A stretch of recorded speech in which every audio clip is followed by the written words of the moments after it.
Det här är en skulptur, en figur av keramik, lera, det som vi idag kallar för porslin, som kan berätta för oss om ett av de största och mäktigaste rikena som har funnits i världshistorien. Ett rike vars makt, rikedomar, uppfinningar och idéer har spridits över världen i århundraden. Den här dräkten som den här mannen bär ska föreställa en dräkt av exklusivt siden. Och på huvudet så bär den här mannen en huvudbonad som berättar att han är en ämbetsman som arbetade för Kinas härskare, kejsaren, med att styra det här ofantliga kinesiska riket. Ämbetsmännen fungerade förr i tiden som rådgivare och tjänare åt kejsaren. De var hans förlängda arm, både i huvudstaden och ute i de kinesiska regionerna. Ämbetsmännen kunde arbeta med att ta in skatter, de kunde upprätthålla lag och ordning, de kunde se över handel och kontakter med andra riken. Det fanns tusentals ämbetsmän i Kina. Den här ämbetsmannafiguren kommer från Tang-dynastins era. Det är år 618 till år 906 efter vår tidräkningsbörjan. Under den tiden skapades många liknande lerfigurer. De här figurerna användes ofta i gravar, stora underjordiska kammare, där de ställdes upp för att berätta om de döda som låg där. Hur de döda hade levt sina liv och hur de levde vidare i graven. För gravarna såg som boplatser för de döda.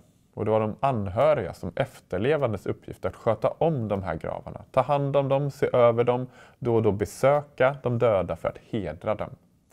Just den här figuren, gravfiguren, vet vi tyvärr inte varifrån den kommer. Ja, i gravkammarna så fanns det ofta figurer som den här, kamelen. Och den kommer att bli en symbol för rikedom under den här tiden. För tillsammans med hästen så var kamelen det packdjur som handelsmännen som kom till Kina under den här tiden ofta hade med sig för att bära de många olika slags handelsprodukterna.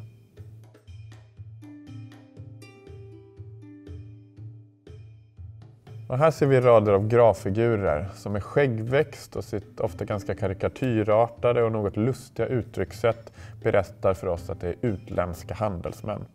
Inhemsk kinesisk befolkning porträtterades ofta utan skägg samt med ett mildare eller stramare uttryck. De här utländska handelsmännen, de kom resande ut med ett nätverk av handelsvägar till lands och till sjöss. Det som idag kallas för Sidenvägen och som gick från Europa, Arabien och Afrika till Kina och miljonstäder som Chang'an och Luoyang. Människorna lockades av det exklusiva sidentyget, porslinet, kryddorna och teet. Befolkningen blandades, idéer, traditioner och religioner som buddhismen spreds. Det var ett mångkulturellt samhälle. Och från kejsardömets synhåll så fanns bilden av Kina som mittens rike och kring kejsaren ansågs hela universum kretsa.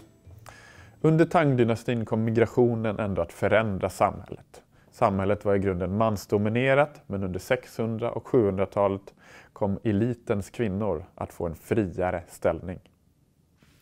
Den här gravfiguren föreställer en hästpolospelande kvinna, men hon har tappat sin träklubba på grund av tidens gång.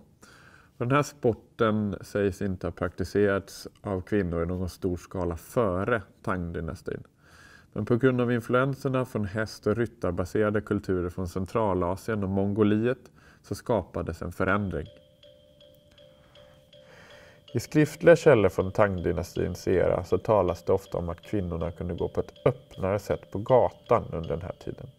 Man kunde praktisera fler fritidsintressen och man kunde klä sig på ett friare och mer spektakulärt sätt med vackra sidendräkter och fantasifulla frisyrer.